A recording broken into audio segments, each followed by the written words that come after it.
नमस्ते, Uma's kitchen YouTube चॅनलवर तुमच्या सगळ्यांचं अगदी मनापासून स्वागत करते। आज मी तुम्हाला कांद्यांपासून एक अप्रतिम रेसिपी दाखवणार आहे।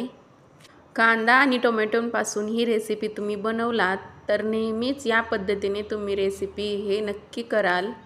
एकदा जर 2 कांदे आणि 1 टोमॅटो यापासून तुम्ही रेसिपी केलात तर नेक्स्ट टाइम 4-5 कांद्यांपासून ही रेसिपी तुम्ही बनवाल।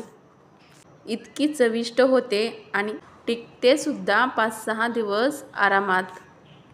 तर नक्कीच ही रेसिपी तुम्ही संपूर्ण पहा आणि केल्यानंतर कशी झाली ती कमेंटद्वारे मला कळवा। तर तुम्हाला माझी ही रेसिपी कशी वाटली।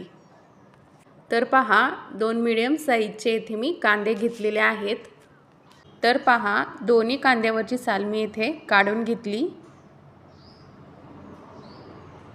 आणि आता व्हिडिओमध्ये दाखवल्याप्रमाणे कांदा हे कट करून घ्यायचा आहे। थोड्या मोठमोठ्याच स्लाइसमध्ये उभ्या आकाराने कांदा मी येथे कट करून घेतलाय। थोडक्यात काय कांद्याचा जो अर्धा भाग आहे त्याच्या मी 5च फोडी हे केलेले आहेत। म्हणजे एका कांद्याच्या 10 फोडी करायच्यात आपल्याला।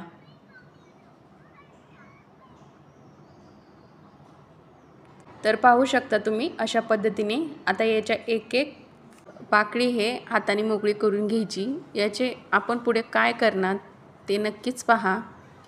ही रेसिपी तुम्ही कशासोबतही खाऊ शकता, इतकी कमाल होते। तर नेहमीच करावंसं वाटेल। जर तुम्ही माझ्या चॅनलवरती पहिल्यांदा आला असाल आणि माझ्या चॅनलला हे सबस्क्राइब केलेले नसेल तर प्लीज माझ्या चॅनलला एक सबस्क्राइब नक्की करा। तोपर्यंत मी हे स्लाइस करून घेते आणि त्याचबरोबर व्हिडिओला हे लाईक केलेले नसेल तर एक लाईक नक्की करा। कारण तुमचं एक लाईक आणि एक सबस्क्रायबर आमच्या नवीन यूट्यूबरसाठी खूप खूप मोलाचं महत्त्वाचं आहे। तर पाहू शकता इथे कांद्याच्या पाकळ्या हे आपण सुट्टे करून घेतले। आता एक टोमॅटो हा कट करून घ्यायचा आहे। आता या टोमॅटोमधील बिया हे काढून घेणार आहे मी। टोमॅटो कट करण्याआधी मी हे स्वच्छ असा टोमॅटो धुवून घेतलेला। त्यानंतर हे मधनं कट करून याच्या आतील बिया मी हे काढून घेते। तर आता बघा टोमॅटोच्या बिया मी काढून घेतल्या। आता या टोमॅटोचे असे मोठमोठे काप करून घ्यायचेत आपल्याला। तर व्हिडिओमध्ये दाखवल्याप्रमाणे तुम्ही सुद्धा टोमॅटोचे असे काप करून घ्यायचे। तर मी 2 कांदे घेतलेले आणि 1 हा टोमॅटो घेतलेला। कांदा थोडासा जास्तच घ्यायचा आहे आपल्याला। कांदा जास्त आणि टोमॅटो कमी पाहू शकता तुम्ही, क्वांटिटी दिसेल तुम्हाला। अशा प्रमाणामध्ये घ्यायचे। आता बारीक असं चिरून घेतलेले कांदा आणि टोमॅटो चाळणीमध्ये टाकून आपल्याला ते कांदा आणि टोमॅटो हे वाफळून घ्यायचे। खाली पातेल्यामध्ये मी थोडंसं असं पाणी घेतलेलं आहे। वरती त्याच्यावर चाळण ठेवून त्यामध्ये कांदा आणि टोमॅटो कट करून घेतलेला सर्व टाकला आणि हे गॅसवर ठेवून आपल्याला मीडियम हीटवर आपल्याला हे शिजवून घ्यायचे, वाफळून घ्यायचे। कांदा आणि टोमॅटोला चांगला असं वाफ द्यायचे। तुमच्याकडे जर अशी चाळण नसेल तर वड्या उकळायची जे चाळण असते ना ते घेतले तरी पण चालेल। आता 2 बेडगी मिरच्या यामध्ये मी बारीक असं हाताने कट करून टाकले। बेडगी मिरचीमुळे आपल्या रेसिपीला छान असा रंग येणार आहे, त्यामुळे मी इथे बेडगी मिरची घेतली। आता हे आपण वाफून घेऊया। त्याच्यावर ताट झाकून आपल्याला किमान 3 मिनिटे हे वाफून घ्यायचे। बरोबर 3 मिनिटांनंतर ते खाली घ्यायचं। तर आता तुम्ही पाहू शकता मिरची हे एकदम सॉफ्ट झालेली आहे, नरम झालेली आहे। जर तुम्ही वड्या उकळायची चाळण हे घेत असाल म्हणजे जरा जास्त वेळ ठेवा, 7-8 मिनिटं तरी ठेवा। आता हा सर्व कांदा, टोमॅटो आणि मिरची हे सर्व सॉफ्ट झालेली आहे। जरा हे थंड होऊन द्यायचं, त्यानंतर मिक्सरच्या भांड्यामध्ये टाकायचं। तुमच्या हाताला सोसेल इतपत त्याला थंड करायचं। जर खूप गरम असेल तर मिक्सरमध्ये वाटताना ते अंगावर उडेल याची काळजी घ्या। हे कमी आहे त्यामुळे एका बॅचमध्ये हे होऊन जाईल। जर कांदा जास्त असेल तर 2 बॅचमध्ये केलं तरी पण चालेल। आता त्याचबरोबर 7 ते 8 लसणाच्या पाकळ्या यामध्ये टाकल्या। लसणाच्या पाकळ्या टाकल्यानंतर आपल्याला हे स्मूथ असं याची पेस्ट बनवून घ्यायची आहे। तर तुम्ही पाहू शकता एकदम बारीक असं स्मूथ असं मी पेस्ट हे वाटून घेतले।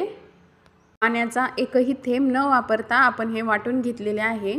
पाण्याचा एकही थेंब नाही वापरायचा आपल्याला, पाणी अजिबात न टाकता हे वाटून घ्यायचे। तर इथे बघा कढई घेतली आहे, कढईमध्ये 2 टेबलस्पून हे तेल घालून घ्यायचं आहे आपल्याला। तेल हे चांगलं असं गरम झालं तर त्यामध्ये 1 चम्मच मोहरी हे टाकायचं। मोहरी हे तेलामध्ये छान अशी तडतडली तर त्याचबरोबर 1 चम्मच जिरे हे टाकायचं। त्याचबरोबर बारीक कट करून घेतलेली कोथिंबीर आपल्याला यामध्ये टाकायचे। कोथिंबीर टाकल्यानंतर पाव चम्मच हळद टाकायचं। काही कोरडे मसाले यामध्ये आपण टाकूयात। 1 चम्मच गरम मसाला टाकायचा, 1 चम्मच लाल मिरची पावडर। मसाल्यांचे आणि तिखटाचे प्रमाण तुम्ही तुमच्या आवडीनुसार कमी जास्त केलात तरी पण चालेल, म्हणजे कितपत तुम्हाला तिखट लागतं त्यानुसार तिखट हे टाकायचं। खूप जास्त मसाले लागत नाही या रेसिपीला। अगदी मोजक्या आणि घरगुत्या कमी साहित्यामध्ये ही रेसिपी खूप जास्त चविष्ट होते। आता आपण करून घेतलेले बारीक मिक्सरमधले वाटण यामध्ये टाकून घेऊया। तुम्हाला हवं असल्यास तुम्ही यामध्ये फोडणीमध्ये लसूणसुद्धा बारीक कट करून किंवा ठेचून घालू शकता। तर अशा प्रकारे आपण सर्व वाटण येथे टाकून घेतले। आता हे वाटण या मसाल्यांमध्ये चांगलं असं मिक्स करून घ्यायचं। बघा छान असे मिक्स करून घेतले। आता एकाच रेसिपीमध्ये 2 रेसिपी मी बऱ्याच वेळा सांगते।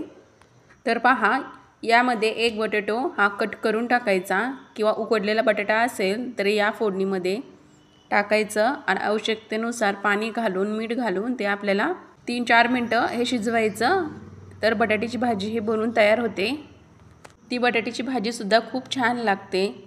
सेम फोडणी द्यायची, सेम हीच प्रोसेस वापरायची, फक्त बटाट्याचे काप घालायचं आहे यामध्ये, किंवा तुमच्याकडे पनीर असेल पनीरचे काप घातले तरी पण चालेल।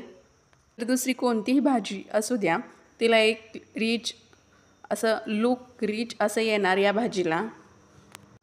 तर याशिवाय दोडका घाला, वांगी घाला किंवा तुम्हाला कोणतीही भाजी आवडत असेल ना तर यामध्ये तुम्ही टाकू शकता। ही भाजी ही खूप छान होते, किंवा साधारणतः मेथी जरी यामध्ये टाकली तरी भाजी ही खूप छान बनते। तर एकदा नक्कीच ट्राय करा। तर बघा इथे मी ही चटणी एका वाटीमध्ये हे काढून घेते। 3 ते 4 मिनटं होऊन दिली मी ही चटणी।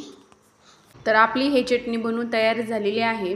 रेसिपी आवडली असल्यास लाईक, शेअर, सबस्क्राईब नक्की करा। तर पुन्हा भेटूया अशाच एका मस्त आणि जबरदस्त रेसिपीसोबत। थँक्यू।